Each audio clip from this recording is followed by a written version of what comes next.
Bonjour à toutes et bonjour à tous, bienvenue sur la chaîne Découvrir, Investir et S'enrichir. Vous êtes sur la playlist Bourse, mon portefeuille PEA, épisode numéro 148, Investir dans les actions à dividendes.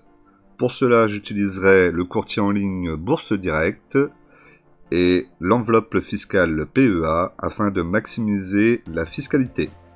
Allez, c'est parti, on y va!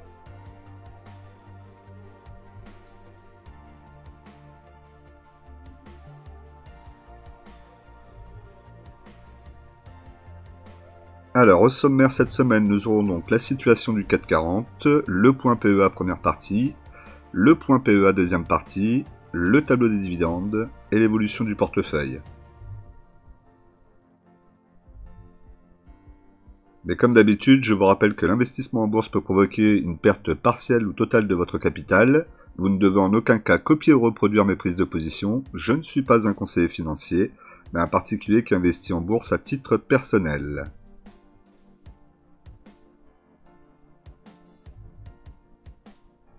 Alors, au niveau de la situation du CAC 40, donc le CAC 40 fait une performance positive depuis le début de l'année à plus 6,35%. Il est actuellement à 8022,41 points. Je vous ai marqué en dessous le SBF 120 parce qu'au final, je regarde toujours la performance et je compare mon portefeuille au CAC 40, alors que je devrais plutôt le comparer au SBF 120 puisque j'ai un peu aussi d'actions SBF 120. Et vous voyez, malgré le fait qu'on a généralement plus ou moins la même variation entre le CAC 40 et le SBF 120, il y a quand même des petites différences. Donc là on a 6,35 pour le CAC 40 et on a 5,72 pour le SBF 120. Au niveau du plus haut historique atteint par le CAC 40 jusqu'à présent, c'était il n'y a pas si longtemps que ça, c'était 8253,59 points. Donc si on regarde au niveau du graphique, on voit que là il est en baisse, il a été touché donc le support en pointillé. Est-ce qu'il va continuer à descendre et traverser le support? Ça pour le moment je ne peux pas vous le dire. Ce qui est sûr c'est que ça sera sans doute très lié à ce qui va se passer entre l'Iran et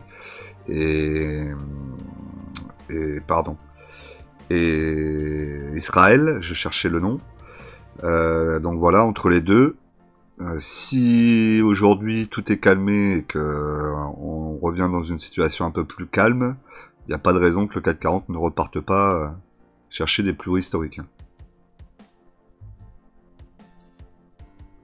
Au niveau de la variation hebdomadaire, donc on a L'Oréal qui a très bien performé à plus 7,35%, Alstom plus 5,08%, plutôt bien, on va le voir sur le graphique, là ça a l'air de tenir, donc on va voir si l'opportunité se rapproche, hein. Il faudra attendre la fin du mois, mais on va regarder ça sur le graphique tout à l'heure. Orange plus 4,02%, plutôt pas mal, et en termes de baisse on a Renault moins 4,88%, on a ST Micro à moins 5,92%, et on a ArcelorMittal moins 7,35%, donc là ça chute assez méchamment. Au niveau des indices, donc l'Eurostock 600 moins 1,18, le SP500 moins 3,05, le Nikkei moins 6,21, aïe, le Gold plus 1,05%, le Brent moins 3,73%, et la paire euro-dollar plus 0,09%. Donc là vous voyez qu'on a une situation, hein, qu'en regardant ça on peut voir qu'on a une situation qui se tend un petit peu, du fait que vous voyez les indices du haut européens et américains et même japonais qui sont vraiment dans le rouge, et vous voyez au contraire que l'or, elle, reprend de la valeur, et généralement quand les marchés commencent à être un petit peu tendus, les gens repartent vers l'or et délaissent un petit peu les marchés actions. Bon là on n'en est pas encore là, hein, mais on peut voir quand même sur cette map ce qui s'est passé cette semaine.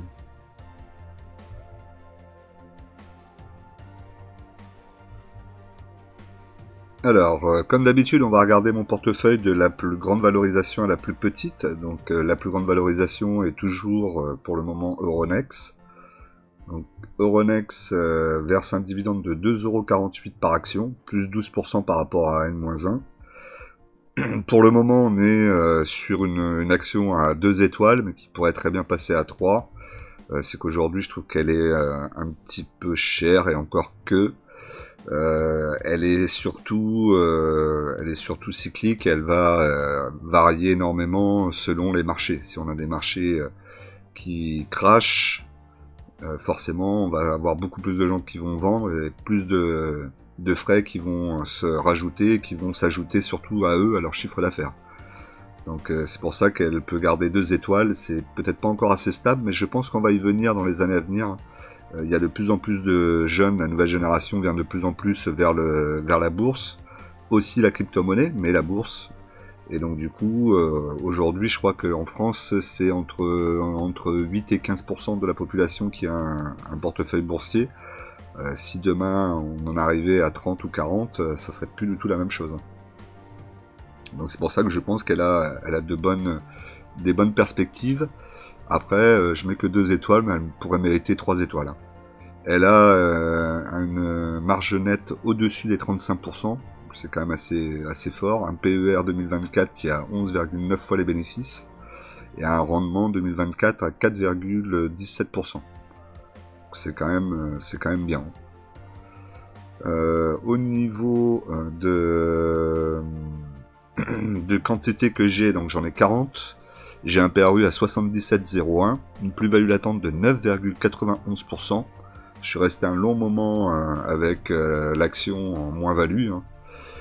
Aujourd'hui, donc sur la performance de la dernière journée de vendredi, c'est moins 0,18%. Si on regarde à 10 ans, donc on n'a pas sur 10 ans, on a sur 5 ans 11,62%, pardon. Ici, là, on a à 4 ans, donc à 4 ans, plus 3,79, à 1 an, plus 22,72, à l'heure actuelle, on est à plus 8,65%, donc ça reste quand même très propre au niveau de sa map. Donc effectivement, peut-être que l'on va lui rajouter une petite étoile. Au niveau du graphique, on est ici dans un biseau avec un support en pointillé rouge et la résistance en pointillé rouge, pardon, et le support en pointillé vert. Toujours pas de signe de retournement entre les deux moyennes mobiles. Pour le moment, la moyenne mobile 50 périodes est à 77,73 et la moyenne mobile 20 périodes à 71,29. Il n'y a pas de retournement, pourtant on avait quand même une accélération vers la hausse. Peut-être que maintenant ça va retracer. Dans le pire des cas, on devrait rester dans le biseau et travailler. Donc possiblement, il y aura des opportunités encore d'en reprendre peut-être, dans le meilleur des cas, aux alentours des 62, peut-être 62 euros. Score. Au niveau de score, donc le dividende n'a pas encore été annoncé, en tout cas pas sur la plateforme que j'utilise. Donc l'année dernière, ils avaient baissé leur dividende. J'espère que cette année, ils vont le maintenir. Au moins le maintenir, voire l'augmenter, pardon. Au niveau de score, donc on a 2 étoiles parce que le dividende a tendance aussi à fluctuer. Vous voyez même qu'on a une année où il a disparu complètement. Sinon après le dividende est très intéressant. On a quand même un dividende avec un rendement de 6,84%. Au niveau du PER, pardon, on est à 6,12 fois les bénéfices. La société n'est pas extrêmement chère. J'ai acheté à un niveau relativement bas, puisque j'ai un PRU à 17,42. J'ai en quantité sans action, une plus-value latente de 67,46%. Donc aujourd'hui, tant qu'elle verse son dividende, je veux dire, c'est une ligne qui est plutôt tranquille. Il n'y a pas de raison que j'y retouche, je la renforcerai sans doute pas. On va juste la garder comme ça, tant qu'elle verse son dividende. Et puis si jamais elle annonce une coupure de dividende dans les années à venir, suivant le PRU, on aura sans doute la possibilité de revendre en gain. Vous voyez que sur la map du bas, sur la journée de vendredi, moins 0,27, sur la semaine, moins 1,08%. Au niveau du graphique, donc on est toujours avec un support en pointillé vert sous nos pieds. Au-dessus, on a la résistance en pointillé rouge. Donc vous voyez qu'actuellement, elle essaye de travailler dans les deux. Le mois dernier, la bougie verte a touché la résistance et est venue toucher le support aussi avec une mèche. Là, ce mois-ci, on a une bougie rouge qui fait l'inverse finalement et qui redescend vers le support. Est-ce qu'on va avoir la mèche qui va venir toucher le support? On verra d'ici la fin du mois. Total Energy. Donc sur Total Energy, on a évidemment 3 étoiles, même si le dividende a baissé.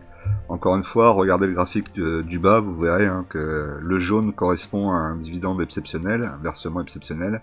Donc si on enlève le versement exceptionnel, ils ont augmenté leur dividende. Moi, c'est comme ça que je vois les choses. Donc je suis plutôt très satisfait d'en avoir repris. J'aurais peut-être dû même en reprendre un peu plus. Bon, PRU maintenant est quand même bien remonté. Mais au final, ça servait pas grand chose d'avoir un super PRU avec 10 actions et vous récupérez un dividende qui est peut-être très important en termes de pourcentage, mais beaucoup moins en termes de valeur. Donc bon, c'est pour ça que j'ai réinvesti dessus. Là, on va attendre un petit peu. Quand elle reviendra sous les 50, sans doute que je reviendrai sur le dossier. Le PER 2024 est à 6,13 fois les bénéfices, un dividende à 5,83%. Donc vraiment bien, une marge nette aux alentours des 10%, un dossier que j'apprécie, quantité j'en ai 40, le PRU donc 40,26 €, alors qu'avant j'étais en dessous des 35. Malgré tout, vous voyez, j'ai bien fait d'acheter puisqu'elle a continué à monter, ma plus-value latente est peut-être moins importante, mais aujourd'hui je touche plus de dividendes. Donc la plus-value latente elle est quand même de 67,08%. Si j'avais pas revendu, au final, aujourd'hui, je serais sans doute à 100% de plus-value latente. Ça me servirait pas à grand chose, puisque c'est pas ce qui m'intéresse en priorité de revendre et d'acheter. Moi, ce qui m'intéresse, c'est de garder sur long terme, de construire et d'avoir des dividendes derrière. Au niveau de total, donc on a sur la semaine moins 2,42%. Sinon, après, vous voyez que le reste est quand même vert sur les 1 an, 3 ans, 5 ans, 10 ans. Total, donc au niveau du graphique, on est repassé au-dessus de la résistance en pointillé rouge, qui était aux alentours des 67, on va dire, parce qu'elle est quasiment en dessous de nos pieds. La bougie bien montée, on a une petite mèche qui allait chercher un petit peu plus haut. Toujours pareil, il faudra surveiller le mois prochain qu'on soit passé bien durablement au-dessus de cette résistance, pour qu'elle devienne support, pardon.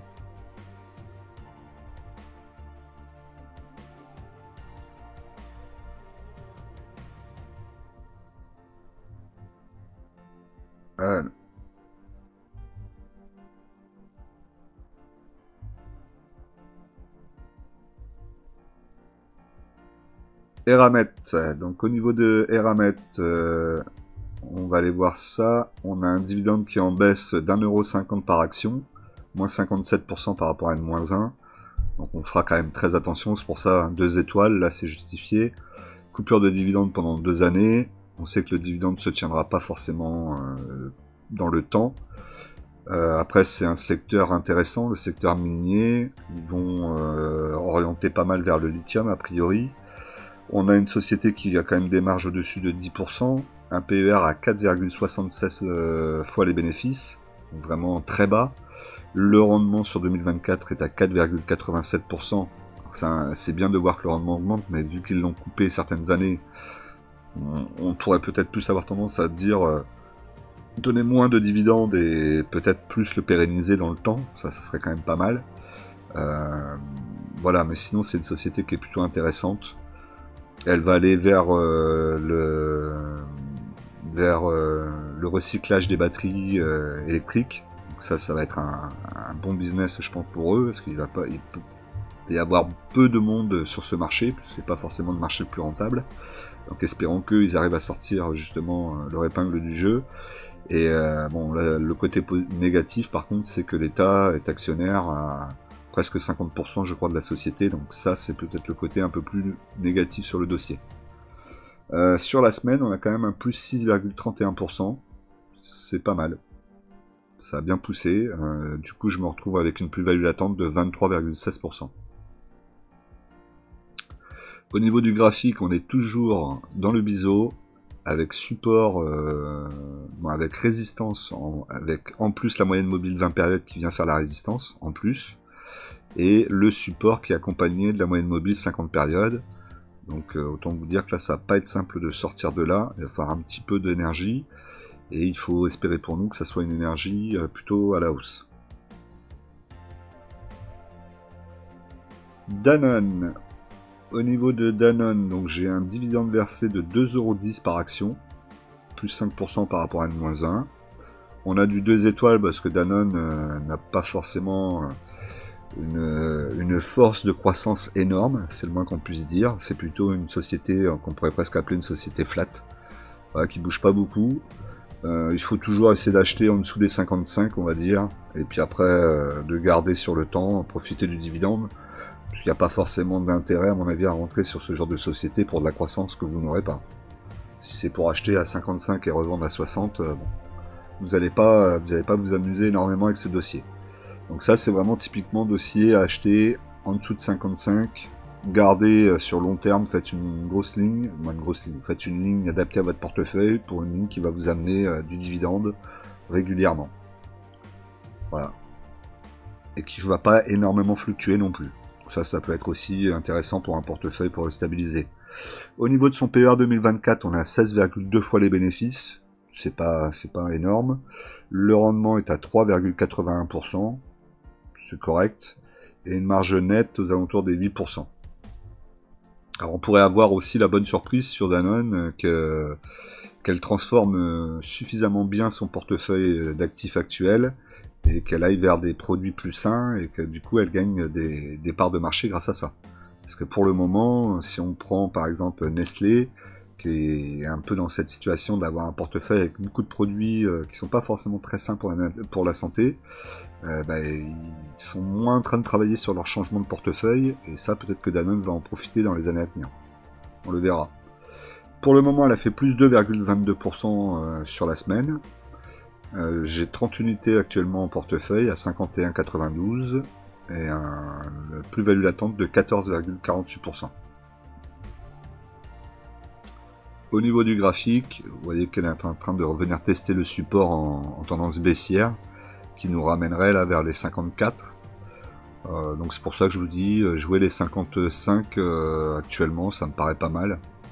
En dessous des 55, ça me paraît pas mal. Après, si vous êtes capable d'attendre encore qu'elle aille vers les 50 euros, je sais pas si elle ira tout de suite, mais c'est encore mieux. Kering. Donc Kering a beaucoup à nous prouver là dans les mois qui viennent, hein, parce que là ça chute, j'ai presque envie de lui enlever une nouvelle étoile. Heureusement les fondamentaux sont bons, le dividende est stable, hein, 14 euros par action. Donc ça c'est un peu ce qui la sauve. Elle a la capacité de verser son dividende encore pendant de nombreuses années, donc ça je m'inquiète pas. Elle a une marge nette au-dessus des 18%, un PER à 14 fois les bénéfices, ce qui en général correspond en dessous du 440 qui lui généralement a un PER de 15. Donc là on n'est pas si élevé que ça. Encore qu'avec l'inflation, peut-être que là aujourd'hui le 440 on serait plus aux alentours d'un PER de 10. Il faudrait le vérifier, mais bon, ça reste quand même tout à fait correct en termes de PER, et un rendement à 3,42%, et elle a la capacité de l'augmenter, même si aujourd'hui sa situation s'améliorerait pas du jour au lendemain. Ce serait pas encore problématique. Ça le deviendra forcément un moment ou un autre. Donc là, il faut que Kering y bosse vraiment sur la marque Gucci, qui la relance, et qui diversifie un peu plus le portefeuille, justement avec d'autres marques qui amènent aussi du chiffre d'affaires, et que Gucci soit pas la pièce maîtresse qui pousse la locomotive. Là, ils ont acheté apparemment, alors coup sur coup, deux immeubles de très haut standing apparemment. Alors des des immeubles qui valent des milliards, je crois. Hein. On parle même en milliards, il me semble. À New York et à Londres, si je dis pas de bêtises, dans le quartier de toute façon le plus cher de ces villes. Et avec a priori des mètres carrés énormes. Donc leur objectif, ça serait de louer les mètres carrés à des boutiques de luxe. Donc, pourquoi pas, ça peut être aussi intéressant de dégager du revenu grâce à ça. Grâce à l'immobilier, grâce à de la location de fonds de commerce hein, finalement. Donc ça peut être une bonne idée je pense. Il faut évidemment qu'ils se gardent aussi une petite partie pour Gucci et puis qui développent un peu les autres marques qu'ils ont à côté, mais franchement ça peut être une très bonne idée. Après j'espère qu'ils ont bien fait leur calcul de rentabilité entre les loyers qui vont rentrer et le prix que ça leur a coûté. C'est toujours la même chose. Si vous achetez au meilleur endroit qui existe sur la planète mais que Après, vous rentrez pas la liquidité qui va avec les dépenses, bah, ça va faire l'effet inverse. Donc au niveau du graphique sur Kering, on est à 339,10. On va essayer de croiser les doigts de pas descendre plus bas. Mais bon, là maintenant j'y crois plus, hein, puisque chaque jour, je vous le dis, chaque jour elle descend encore.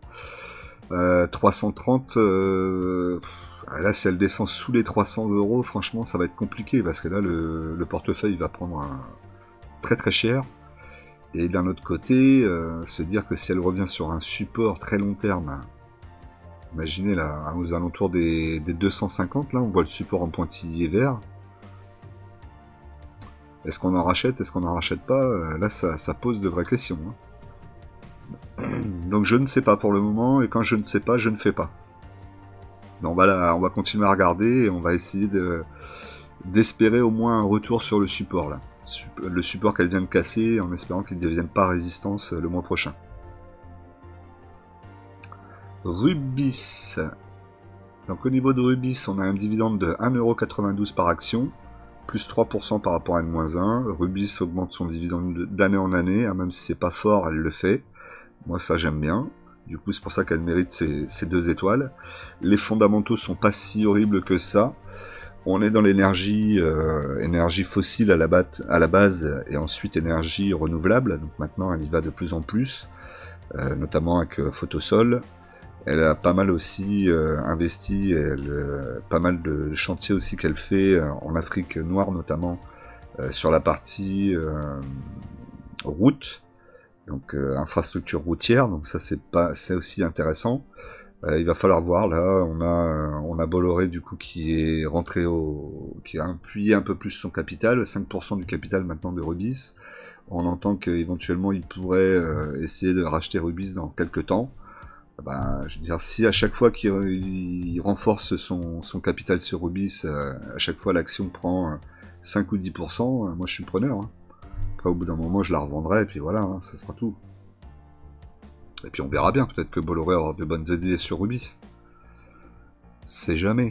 Alors, en tout cas, on a donc un PER 2024 à 6,30 fois les bénéfices, un rendement 2024 à 9,93%. Là, il y a un moment, il va falloir qu'il le baisse, hein, obligatoirement.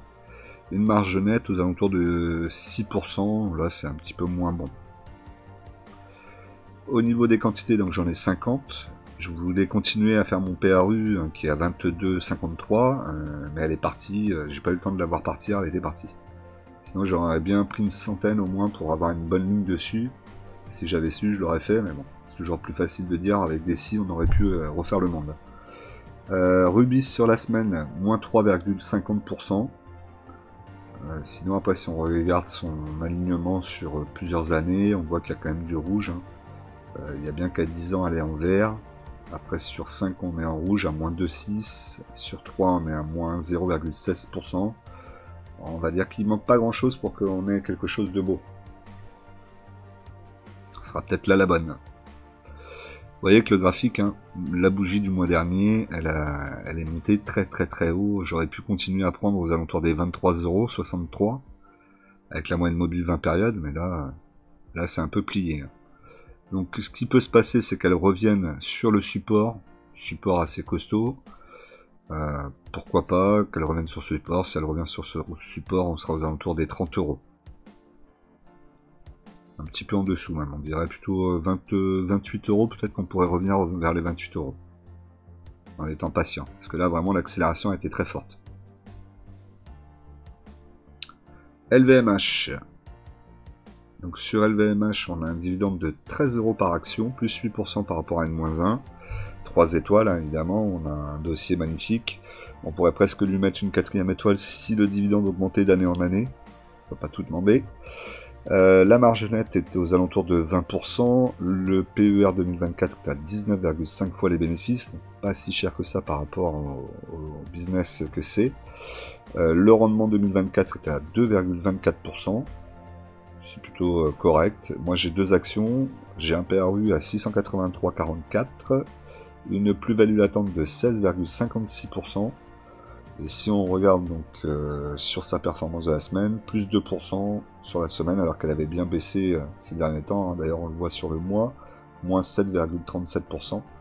Sinon après on a quasiment que du vert partout. Ensuite sur le graphique, donc on voit qu'elle est revenue sur le support quasiment, moyenne mobile 20 périodes, qui est à 460,50. Alors, pas tout à fait, mais on a l'air de vouloir y revenir. Pourquoi pas qu'elle vienne retester les 460,50. Ça sera peut-être une opportunité d'en reprendre encore un petit peu. Hein. En reprendre peut-être une si la liquidité est là. Je pense que je me laisserai tenter par en reprendre une petite peut-être à 760 pardon. On verra à ce moment-là. Voilà, alors comme d'habitude c'est le moment de vous abonner, de cliquer sur la cloche pour recevoir les dernières notifications. Évidemment le like, hein. Objectif 150 likes, je compte sur vous là-dessus. Et les commentaires, n'hésitez pas à me poser des questions. Ce que vous voulez comme commentaire, n'hésitez pas. C'est important aussi que vous interagissiez avec moi et avec la vidéo pour que YouTube se rende compte que c'est une vidéo intéressante et qu'il la mette en avant. N'hésitez pas non plus à la partager sur vos différents réseaux sociaux si vous appréciez le contenu. Comme toujours, si vous voulez vous inscrire sur Bourse Direct, vous avez mon code de parrainage. Alors à l'époque c'était 50 € pour le filleul, je ne sais pas si aujourd'hui c'est toujours la même chose, je crois que c'est 30.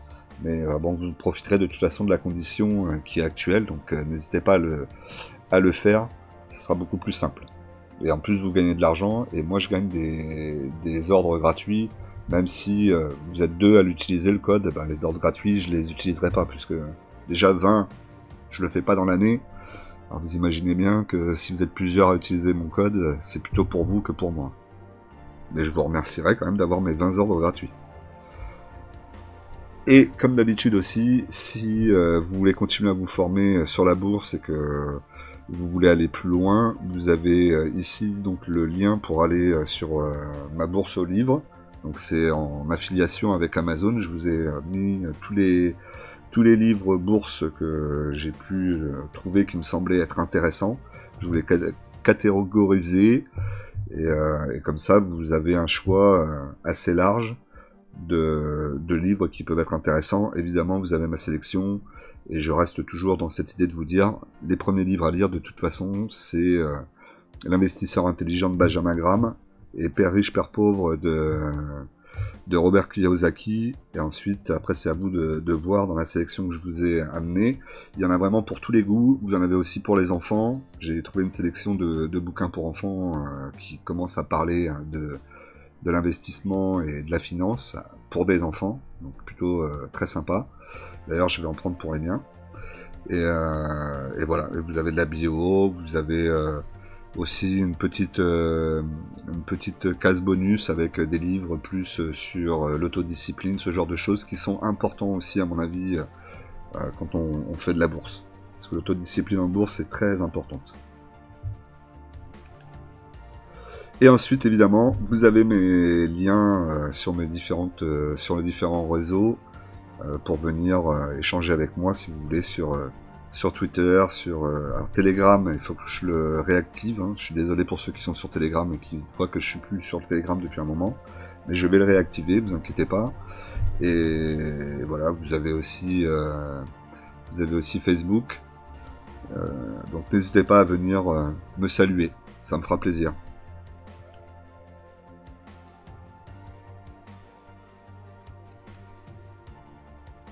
Alors on continue, donc Vinci. Donc au niveau de Vinci, 4,50 € par action, plus 12% par rapport à une moins 1. 3 étoiles, peut-être 3 étoiles parce que c'est aussi mon propre ressenti. Et c'est vrai que j'apprécie particulièrement Vinci. Là elle était descendue aux alentours des 113, 112. J'ai hésité à rentrer dessus, mais je veux qu'elle soit en dessous des 110. Et il faut que je me tienne à ça. Et là, vous voyez, par exemple, quand on parlait des bouquins tout à l'heure, l'autodiscipline, elle est importante parce que je pourrais très bien craquer et dire, bon, 113, 110, c'est la même chose. Non, je veux être en dessous des 110 pour acheter. C'est l'objectif que je me suis donné et je dois me tenir à mes objectifs, sinon c'est la porte ouverte à faire n'importe quoi après derrière. Alors si vous avez besoin de vous le marquer, marquez-le-vous sur un papier, un petit post-it, mettez-le devant votre ordinateur et mettez-vous des targets plus ou moins où vous voulez acheter, telle société vous intéresse à tel prix. Moi, généralement, c'est ce que j'essaie de faire quand les sociétés m'intéressent. On a un PER 2024 à 12,4 fois les bénéfices, un rendement à 4,46%, une marge nette aux alentours des 8%, ce qui est correct. Je n'ai que 10 actions malheureusement, un PRU à 80,97, ce qui fait qu'effectivement je suis un peu bloqué pour acheter au-dessus de 110 psychologiquement, mais pas que. Je pense qu'au-dessus de 110, il y a un moment aussi où ça commence à être un peu trop élevé, et il faut savoir garder raison et être patient, parce que de toute façon en bourse, la patience est vraiment le nerf de la guerre. Le temps, c'est notre meilleur ami. Et aussi notre pire ennemi lorsqu'on n'en a pas beaucoup devant nous, malheureusement. Donc sur Vinci, sur la semaine, on est à plus 0,44%. Sinon, après, si on regarde la map, c'est plutôt quand même très correct. Hein. Sur 10, 5, 3 et 1 an, on est dans le vert. Qu'est-ce qu'on pourrait dire? Donc regardez le graphique. On voit que sur le graphique, elle est venue donc presque... ouais, elle est même venue toucher le support. Hein. On a touché le support en pointillé vert. Mais c'est pas suffisant, il faut vraiment qu'elle descende encore d'un cran. Pourquoi pas là revenir sur le gros support de tendance haussière à long terme et venir pourquoi pas être proche de la moyenne mobile 20 périodes. Hein. Après j'en demande beaucoup, mais il faut en demander un petit peu pour pouvoir en avoir beaucoup. Il faut en demander beaucoup pour en avoir un petit peu, pardon. C'est plutôt dans ce sens-là. Donc là du coup 104,36 sur la moyenne mobile 20 périodes, même à 105 je m'en contenterai. Hein. Je serais content déjà à 105. Air Liquide. Donc Air Liquide de 3 étoiles évidemment, 3,20€ par action, plus 8% par rapport à N-1. Tout ça, ça reste très propre, une augmentation du dividende d'année en année. PER 2024 à 21,7 fois les bénéfices, donc on est un peu élevé, mais c'est du Air Liquide, donc ça s'accepte. Le rendement est de 2,19%. Actuellement, la marge nette est aux alentours des 12%, donc c'est plutôt correct. J'ai 6 actions, un PRU à 147,12. Donc l'objectif, c'est d'arriver à mes 10 actions avant la fin de l'année. Alors je me suis mis un objectif aussi de PRU à 132,39. Autant vous dire que là, je n'irai pas. Donc c'est pas grave, on va continuer à construire. Là, déjà un objectif d'avoir mes 10 actions avant la fin de l'année en essayant d'avoir un PRU... qui reste pas trop élevé non plus. Donc, il me reste 4 actions à acheter, et après bah, c'est pas fini, hein. Dans le reste des années qui me restent en bourse, pratiquement 20 ans, on essaiera d'arriver à ce PRU à 132,39. On aura des occasions de toute façon d'aller la rechercher sur des cracks, hein, puisque si j'investis pendant 20 ans encore, les statistiques en principe me disent que je devrais avoir au moins 2 cracks pendant mes années d'investissement. Alors donc du coup, par rapport à Air Liquide, sur la semaine on a du moins 0,35%. Donc c'est pas énorme, et c'est pas avec ça que je vais pouvoir aller rechercher mon PRU. Avec l'action est à 187,76, elle est bien partie, bien au-dessus du support en pointillé. Moyenne mobile 20 périodes est à 158,94, on est très très loin. La moyenne mobile 50 périodes, on en parle, mais c'est anecdotique, hein, à 136,96. Voilà. Là pour le moment, il n'y a vraiment pas grand chose à dire sur Air Liquide. On pourrait même imaginer un crack demain, un gros crack comme il y a eu en mars 2020. Vous voyez que c'est celui de mars 2020 où vous avez la mèche ici. On est venu toucher la moyenne mobile 50 périodes. Là, vu qu'on est au-dessus, on n'irait même pas toucher la moyenne mobile de 50 périodes, on irait toucher la moyenne mobile 20 périodes, peut-être un tout petit peu en dessous. Donc c'est vrai que là, c'est compliqué d'imaginer qu'on revienne aux alentours des 150. Hein. Mais même si on a du mal à imaginer, ça ne veut pas dire que ça n'arrivera pas. Encore une fois, le temps. Ubisoft. Donc Ubisoft, je ne sais pas à quoi vous dire. PRU 2024 à 23 fois les bénéfices. Marge nette annoncée pour 2024 de 10%. Les jeux sont là. Ils essayent en tout cas. Mais pour le moment, il n'y a pas grand chose à faire. Hein. Elle ne veut pas revenir au niveau des 25-30. Non, elle est bien à 20 euros. Là, ça fait quelques temps qu'elle stagne. D'ailleurs, on voit hein, quand on regarde au niveau de sa performance sur les 10 dernières années. À 10 ans, elle est à 5,12 en positif. Tout le reste est en négatif. Donc forcément, ça fait pas rêver. J'ai 50 unités. J'ai un PRU à 29,11. Je suis en moins-value latente de 27,68% actuellement. Bon, je l'ai en portefeuille depuis 2021. Ça commence à faire quand même pas mal de temps où l'argent dort sur le portefeuille, voire même je perds un peu de la performance latente, hein, toujours pareil. Et donc du coup, c'est un peu dommage. Ça fait déjà 3 ans presque que je l'ai en portefeuille. C'est compliqué après. Hein. Bon, là, la bonne nouvelle, c'est qu'elle a l'air de vouloir tenir sur le support et de ne pas se laisser emmener par la résistance en pointillé rouge. Donc ça serait une très bonne nouvelle. La moins bonne nouvelle, c'est que la moyenne mobile 20 périodes à 24,99 arrive très très vite et en ligne droite. Et qu'on a une moyenne mobile 50 périodes à 45,57, très très loin avant qu'il y ait une coupe entre les deux et qu'on puisse imaginer qu'on revienne vraiment durablement sur de la tendance haussière. Là, on a mangé peut-être notre pain blanc. On va voir si ça se calme. Schneider Electric. Schneider Electric équivalent pour moi de Air Liquide. Hein. On est sur du 3 étoiles, 3,50 en termes de dividendes par action, pardon.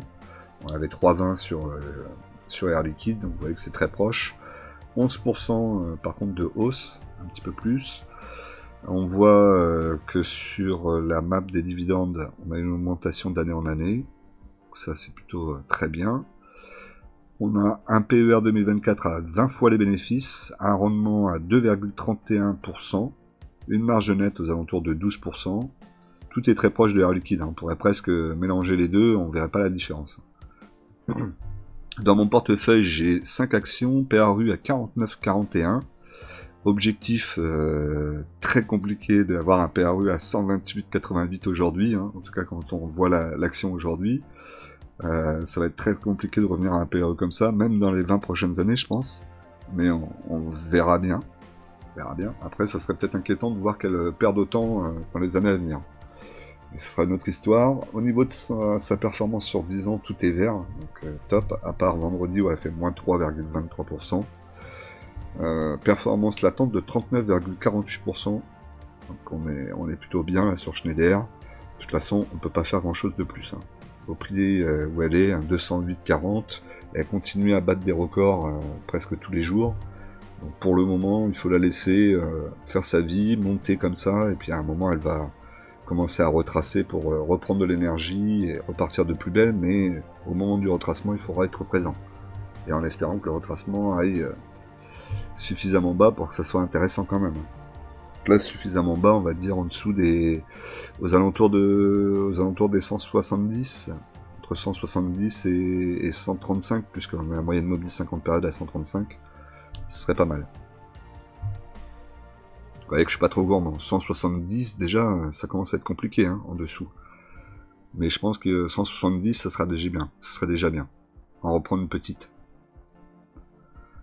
Next City, donc elle va être comme Ubisoft, hein, donc on va l'avoir, elle va plus verser de dividendes, tout va être coupé, fini la fête, on va vendre les actifs, donc les actifs les plus rentables, donc c'est ça un peu la question qu'on peut poser sur Next City, qu'est-ce qui va rester derrière, et ensuite licenciement de masse, et puis une fois qu'ils auront tout remis à zéro, peut-être que là on partira avec une dette déjà beaucoup moins grosse, donc ça sera déjà une très bonne nouvelle, et puis après il faut voir comment ils vont gérer derrière, c'est toujours la même chose. Actuellement le PER 2024 annoncé est à 6,15 fois les bénéfices, avec un rendement de 13%, donc forcément ça ne pouvait pas marcher. J'ai 100 unités en portefeuille, avec en plus un PRU à 21,62, ce qui veut dire qu'actuellement j'ai 2162 € en attente, qui me font en plus beaucoup moins que ça, puisque la ligne est en moins-value latente de plus de 56%, donc ça fait mal, mais en plus je touche pas de dividendes, et je laisse mon argent dormir pendant 1, 2, 3, 4 ans. C'est pour ça qu'au final, il faut être méfiant avec les actions un peu borderline, il faut en avoir un petit peu une ou deux, mais peut-être pas plus. Là, moi, j'en ai 3-4. Je pense que c'est peut-être un peu trop. J'aurais dû en avoir 2. Voilà, 2, je pense que ça aurait été bien. Et c'est ce que j'essaye maintenant de faire. Donc là, aujourd'hui, au niveau de mes actions Borderline, Ubisoft, Next City, Alstom. Et c'est à peu près tout. Rubis, je la rentrerai plus dedans parce qu'elle a l'air de se retourner. Eramet, je pense pas que c'est du borderline. Je pense qu'on est dans une action qui est comme ça et qu'il faut l'accepter. Donc ça se négocie, ça se travaille de cette façon. C'est-à-dire qu'on sait qu'on a l'État qui a une partie de la société et que possiblement elle peut couper des dividendes. Il suffit de l'acheter aux alentours des 60 €, rester sur ces prix-là, et puis après de la revendre quand on est aux alentours des 100 si elle y va, et puis recommencer à chaque fois. Bon, en tout cas, Next City, le jour où elle redonnera des dividendes, je serai sans doute le plus heureux des hommes. Au niveau du graphique, vous voyez qu'elle essaye de revenir travailler la résistance. Résistance qui est aux alentours des 11 €. On doit être aux alentours des 11 €. Pour le moment, c'est pas gagné. On va attendre de voir ce que ça donne la fin de l'année. De toute façon, d'ici à la fin de l'année, on y verra un tout petit peu plus clair. Puis après, on verra. Alstom, un peu le même dossier, on attend. Mais là, Alstom commence à me donner des signes qui me plaisent bien. L'année dernière, elle versait 25 centimes par action. On verra cette année. C'est une étoile au niveau d'Alstom.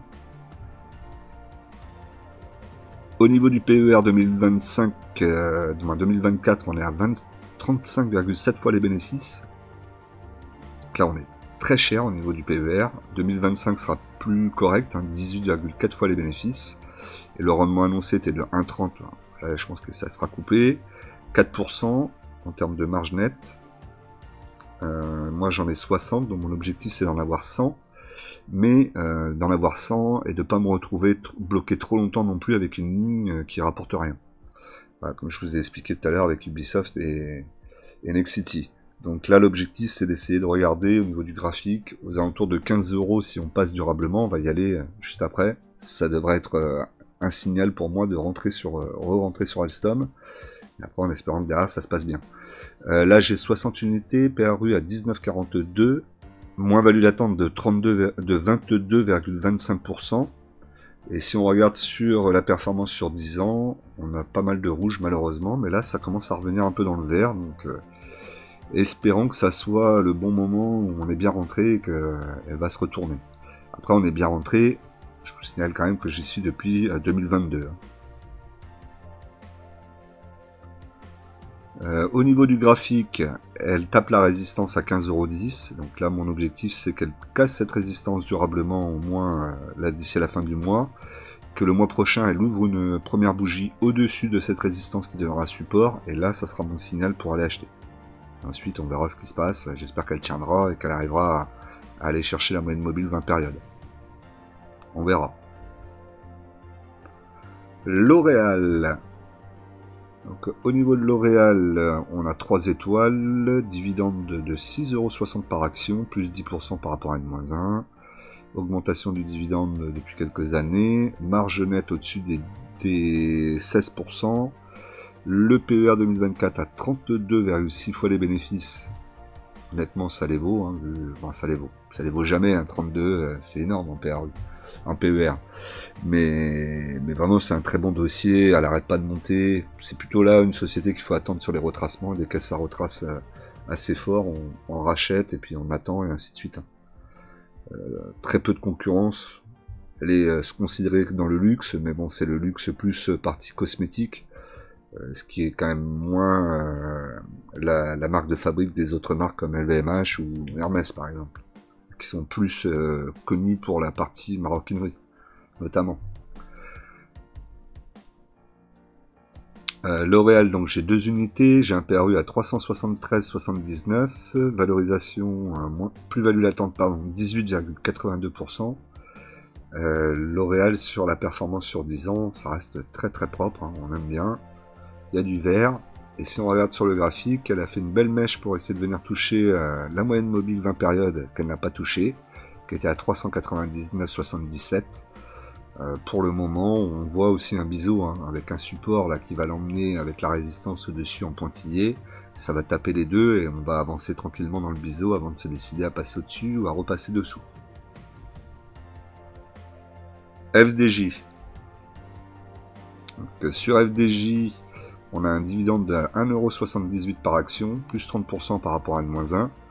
On a 2 étoiles parce que les fondamentaux sont bons, mais elle verse 80% de son résultat net en dividende. Donc ça, c'est le côté que j'aime un petit peu moins. Elle a une marge nette aux alentours des 16%. Un PER 2024 à 17,2 fois les bénéfices. Un rendement 2024 à 4,83%. Donc actuellement, j'ai 20 actions. J'en ai pas 10. En fait, il en manque 10 là que j'ai pas modifié, autant pour moi. J'en ai racheté 10, vous allez le voir après sur le tableau du portefeuille. Donc j'en ai 20 actuellement, j'ai un PRU aux alentours de 35,94. Donc la moins-value latente est un petit peu moins importante. Au niveau de sa performance sur 10 ans, donc l'action a moins de 10 ans, donc on n'a pas 10 ans, on n'a pas 5 ans, on a 3 ans. C'était des performances négatives. Depuis un an, on a une performance positive à 6,03%. Après, c'est un dossier, pareil, qu'il faut acheter à construire avec le temps, ne pas être pressé. Moi, j'ai repris une dizaine parce que je trouvais que c'était intéressant, qu'il y a le PRU, il y a le dividende pardon, qui arrive dans pas longtemps. Donc c'était aussi pour profiter de ça. Après, quand je ne vais pas en reprendre maintenant, je pense pas, à moins qu'elle passe sous les 30 ou qu'elle s'approche des 30€. J'en reprendrai après, peut-être quand elle aura versé son dividende, si on est proche des 30€. Et petit à petit, je vais faire ma ligne. Pas de concurrence, hein, je vous le rappelle. Évidemment, l'État est dans son business, mais bon, ça, c'est pas très dramatique. On est sur des jeux à gratter, de la loterie, donc bon, c'est des choses qui rapportent généralement pas mal. Et en plus, ils ont cette possibilité, cette capacité de travailler le marketing à chaque événement, et donc du coup, à chaque fois, de pouvoir développer un peu plus de ventes avec des jeux, événements, Saint-Valentin, Noël, etc. Au niveau du graphique, donc là vous voyez qu'elle est venue se poser sur la moyenne mobile 20 périodes, elle est même descendue légèrement dessous, c'est là où je suis venu la chercher moi, en dessous des 35, vous verrez tout à l'heure. Là on va voir, hein, est-ce qu'elle va tenir sur la moyenne mobile 20 périodes, ou est-ce qu'elle va la traverser, ou est-ce qu'elle va repartir, je ne sais pas, pour le moment en tout cas elle repart, on a 35,18, elle repart légèrement mais elle repart.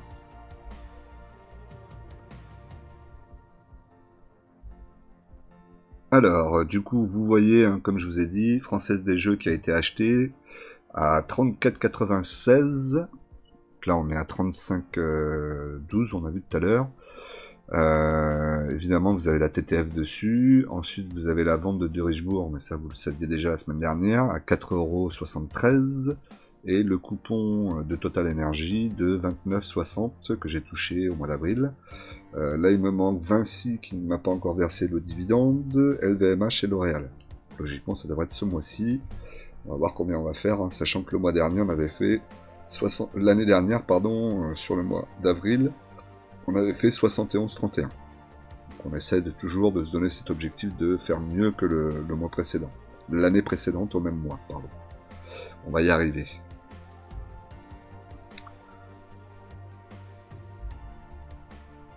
Alors, au niveau de l'évolution du portefeuille, donc je vous ai rajouté ce petit graphique. Donc, ce graphique qui est généré par l'intelligence artificielle FinChat, que la plateforme dont je vous ai fait un tutoriel. N'hésitez pas à aller voir. Hein. Donc là, je lui ai mis tout mon portefeuille dedans.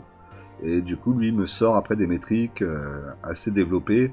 Alors, ce qu'on peut reprocher peut-être sur cette partie-là, hein, le reste est marqué en français. J'ai même la possibilité, je vous montrerai ça lors de prochains lives sans doute, la possibilité de suivre toutes les actualités de tout mon portefeuille avec mes actions. Donc ça, c'est vraiment un gros bonus aussi sur cette plateforme, hein, FinChat. N'hésitez pas à aller voir le tuto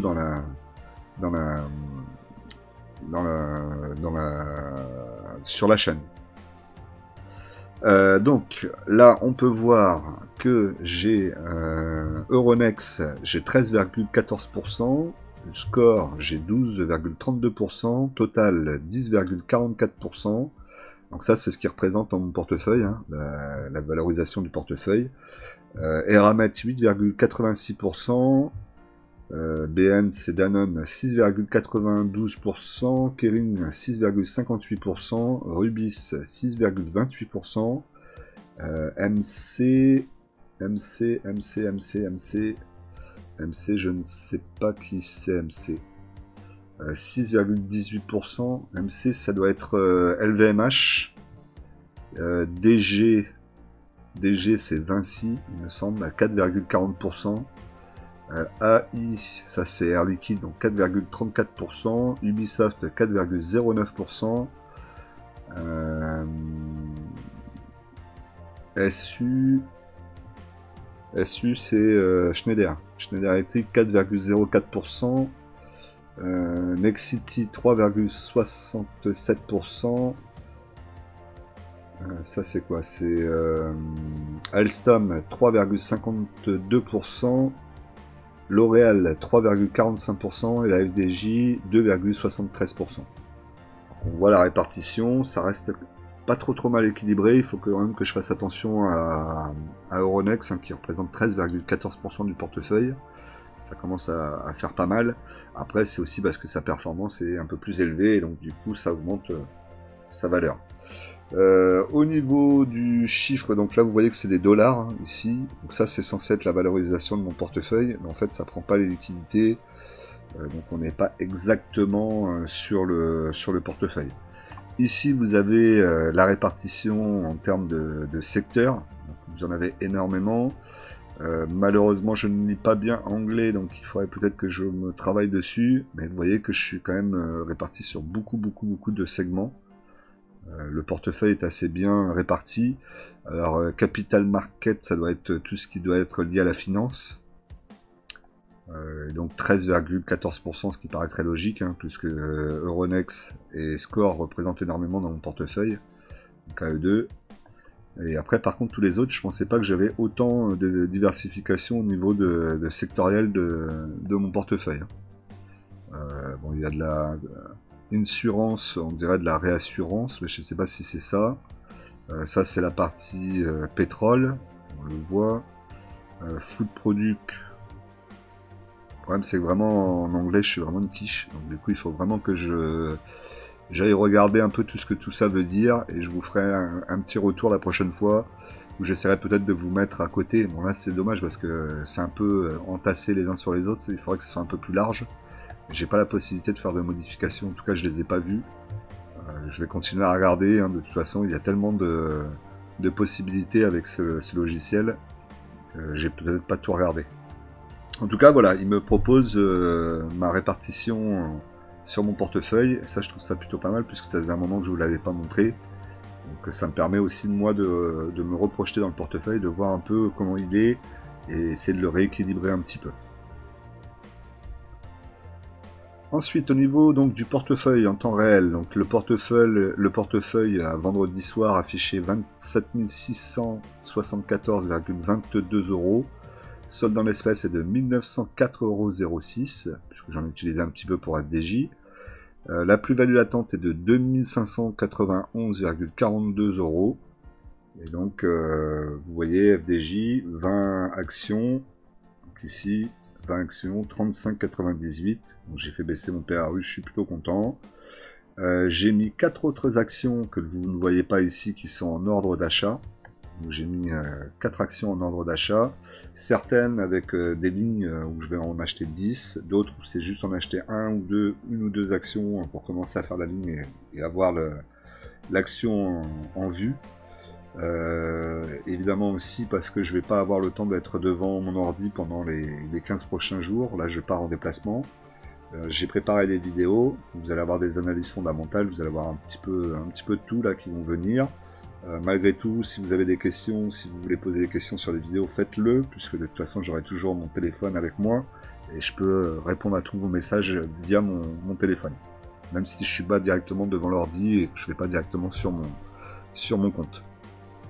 Donc n'hésitez pas.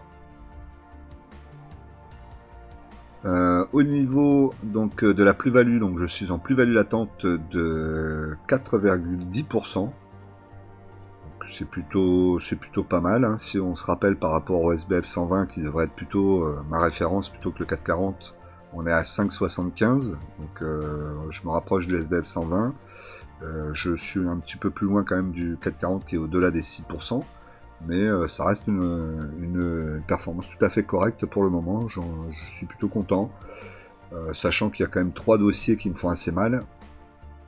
Bon, ça devrait vouloir dire que le jour où je vais sortir ces 3 dossiers, que je vais aller sur des dossiers un peu plus solides, mon portefeuille devrait se comporter de mieux en mieux. Ça devrait. Après, c'est toujours pareil. Le petit défi, donc du coup, eh ben, si vous mettez les 150 likes sur la vidéo, je vous montrerai deux actions que j'ai mis en ordre d'achat dans 15 jours. Voilà.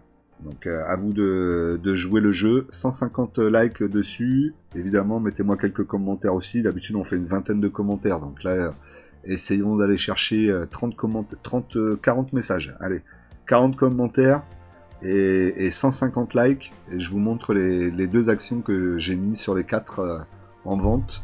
Et ensuite, on refera un petit challenge et on essaiera d'aller chercher les 2 dernières si elles n'ont pas été achetées entre temps.